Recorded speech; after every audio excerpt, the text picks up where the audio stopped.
under multiplication.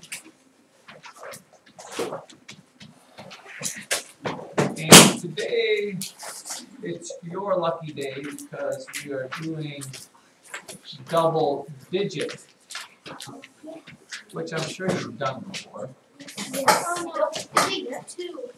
So it won't be much of an issue there.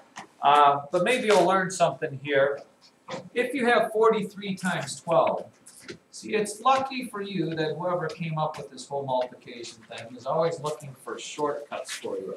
Because when we take 43 times 12, we kind of combine two separate things. Because what we do is really what you get when you take 43 times 10 and add to it what you get when you take 43 times 2. Okay? You could do 43 times 12 like this, because if you have 10 43s and then add another 2 43s, you get the answer. Well, 2 43s is 86. 10 times 43 is, Grace? 430.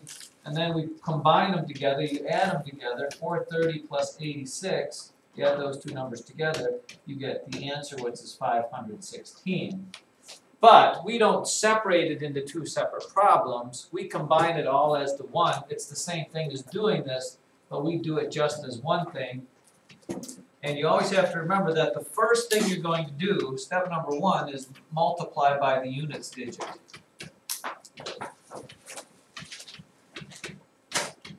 Okay, in other words, multiply the 43 times the 2.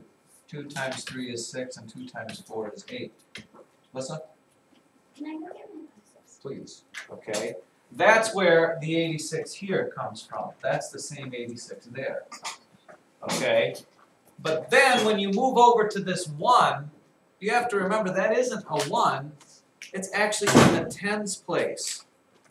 Okay. And that's why, since it's in the tens place, when you move over to that second digit over, you have to start by dropping a 0 right off the bat. Okay, step number 2 is when you get to the tens place or the second row, you have to drop a 0.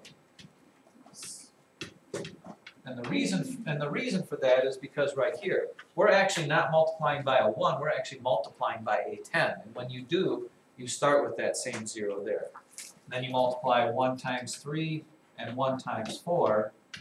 And then hopefully your addition is good for step number 3, where you add the answers to those together.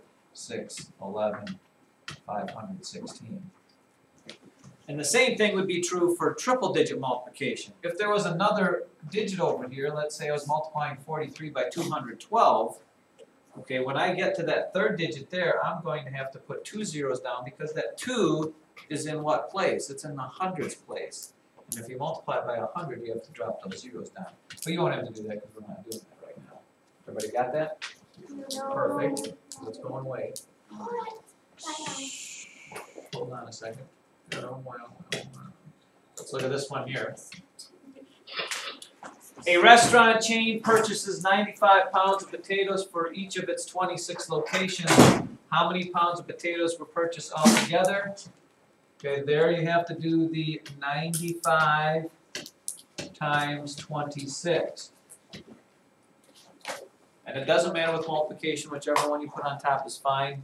Sometimes you want to switch of the order, sometimes you don't. So remember, following the rules, step number 1, multiply by the units 1. 6 times 5 is 30, carry the 3. 6 times 9 is 54, plus 3 is 57. Here's where people get mixed up. What happens now? What do I have to do when I get to this 2, which is in the tens place? Yep, there you got to start off dropping that 0 before you even look at any of the multiplication, because that is in the tens place. And then you do 2 times 5 is 10, which means you put the 0 down and carry the 1. 2 times 9 is 18, plus 1 is 19. And then once you get that there, you can add them all together. 0, 7, 14, carry the 1, 2, 2,470. I love double-digit multiplication. Me too. 23. Everybody got that? Because it's gonna go away again. Yes. Now, what about this one? It's a little special case here. 35 cents each, what is the cost of 2 dozen pencils? Okay, you just have to remember, if you are multiplying by money, your answer, by the way, how many is 2 dozen? 24. You just have to remember that when you multiply by money, your answer needs to be in money, which means you're going to have to put a decimal after the 2 digits there. I'm going to let you multiply this one for yourself. I'm pretty sure you'll get it, but let's try it here. Go ahead and do that. So this is what you get when you multiply by the 4, and this is what you get when you multiply by the 20.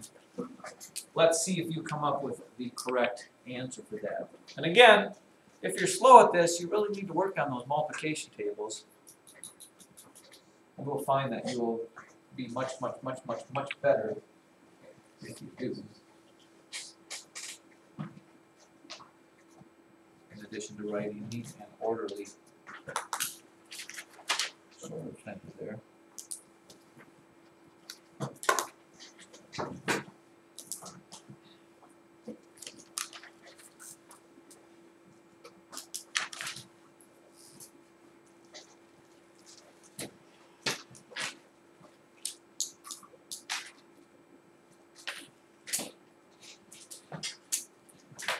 What did we get for an answer, Gary? 840. Well, it wouldn't be $840. Is it $840? No, That's a lot of pencils. $8.40. $8.40. Let's look and see. 4 times 5 is 20. Carry the 2. 3 times 4 is 12. Plus 2 is 14. So you got 140 for that top line. Drop a 0. 2 times 5 is 10. 3 times 2 is 6. Plus 1 is 7. 0, 4, 8. And here's where Gary said 840. But you had to remember, if you're multiplying by money, you need to take and make sure this is in dollars and cents there.